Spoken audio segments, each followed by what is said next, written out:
Hey everyone, welcome to today's lesson in Northern Praying Mantis Kung Fu.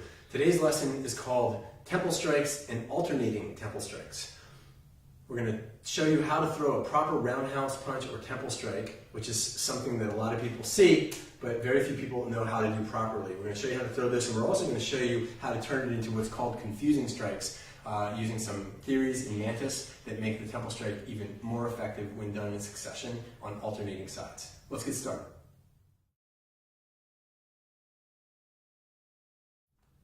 The temple strike is a very effective punch, and it starts with a circular motion. So some people think you just kind of throw it like a big looping punch, which it's not a bad thing. That would work.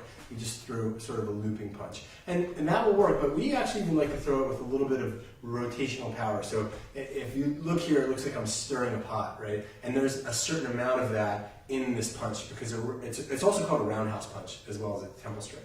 And so the idea is that you whip the fist. It's also called whipping fist in some systems. So you're whipping this fist around, as opposed to this being sort of like a stiff object, like a rod or something I'm just throwing. Okay, letting this be flexible until the last moment of rigidity. So it would go punch. So it goes punch. So now what we have is some speed, which we seek. So we want some speed on the end of this and some snap. So the idea is that you're throwing it, and it's coming around, and it's aiming at the temple.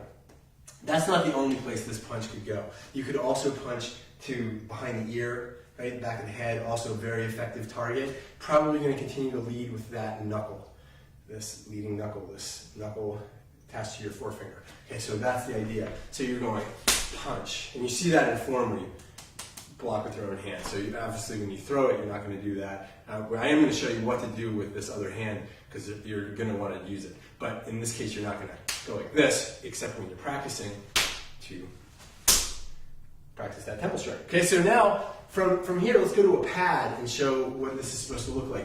Now, you're going to want to watch your shoulder here. You're not going to want to throw your shoulder out of the socket. So you don't want your arm raising up high.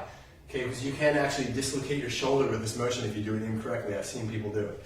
Okay, so make sure that you keep your elbow in, you keep your shoulder down and relaxed. And the idea here is to not, try to power this, but try to get speed and try to get snappiness out of it. So punch. Okay, hands back to the center. Punch. It's a quick punch. So I'm bringing it through the center and whipping it around and punching. So it's coming back. A roundhouse kick goes up and then comes down and through. Well, this punch does the same thing. That's why some people call this a roundhouse punch. It has a similar arc of travel where it goes out, comes down and through, snapping through, just like that kick. Knee goes out, the foot goes up, and then it snaps with your hips through that roundhouse kick. Okay, so same thing here, punching. Hands back in the center, punch. It doesn't really help me to go like this way out here, to go, that doesn't make this any better. Okay, and I want to keep my hands in nice and tight, but still get that rotational power and that speed to get that punch. Okay, that's all I need. Okay, same thing other side. So we have the same thing, punch, punch, punch, punch. Hands back to the center, punch. You should get that pop, get that snap, punch. Okay, so it should be quick, just like I have jab, straight punch, temple punch. Shouldn't be this, like a haymaker, right? You don't want to leave yourself defended. So from the front here, it's right here or right here. Whip. And notice too that I'm using my whole body with this punch. I'm not going temple punch. Temple punch. It goes waist. Everything's involved. I showed you that stirring the pot motion. Okay, think about that here. It's a delivery mechanism for your waist. So this, all of that's involved. The end of it here is the delivery mechanism for what you're generating here by being soft and flexible, okay? So I'm exaggerating this a little bit to show you it, but that's what's happening. So don't let your body be stiff and just trying to use your arms. Whip. Okay, it's a very small motion. It's like building up a current or building up a charge and then releasing it. Whap.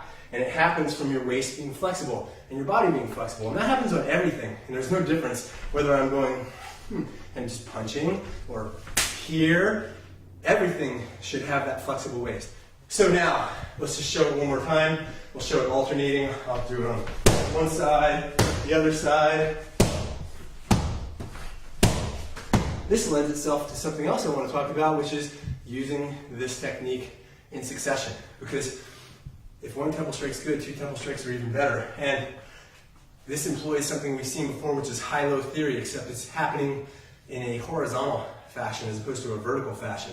High-low theory is about when you want to attack high, you first attack low to draw your opponent down low and make them unaware of your actual intent. Same thing happens left to right or right to left. So with alternating temple strikes, the idea is throwing one temple strike after the other.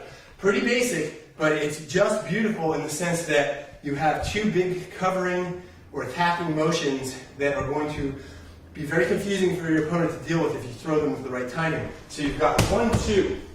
Okay, just like you would have jab cross, but they're coming from the outside. That's what makes them more difficult. Everybody's used to the jab cross right at the center, right? Bop, bop, bop. They're used to defending that. Not so much on the temple strikes. People don't practice that as much. They're not used to the defenses like gua, upward hanging arm, that might be required to block these, or even if they're just using other types of blocks like inside blocks, they're not used to the motions here. And so it's a very effective technique. So you've got 1, 2. Now, to make this even better, rather than just throwing these without any Mantis limb attacking, let's do a little Mantis limb attacking on top of this. So now the idea is, I'm going to have you take those off. I promise not to punch you in the temple much.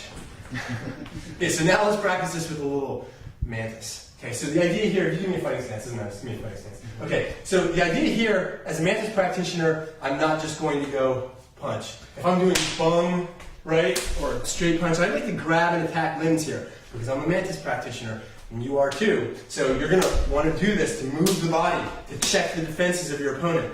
No different with a temple strike. In this case, what we're going to do is deal with this arm. So we're going to either jam down, hook, grab completely like a seize. Any of that's fine, but checking this arm, either checking the arm, grabbing it, something, right? So we've got temple strike 1.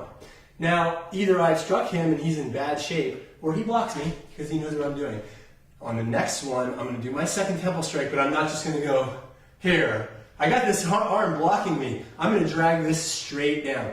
And I like to employ a hook here, okay? Because what I'm going to get is that, moving the shoulder. By doing this, I'm taking this hand out of play, I'm opening a hole, and I'm also taking him off his center and moving this shoulder and exposing my target. So the way that it looks in slow motion is I've got 1, 2.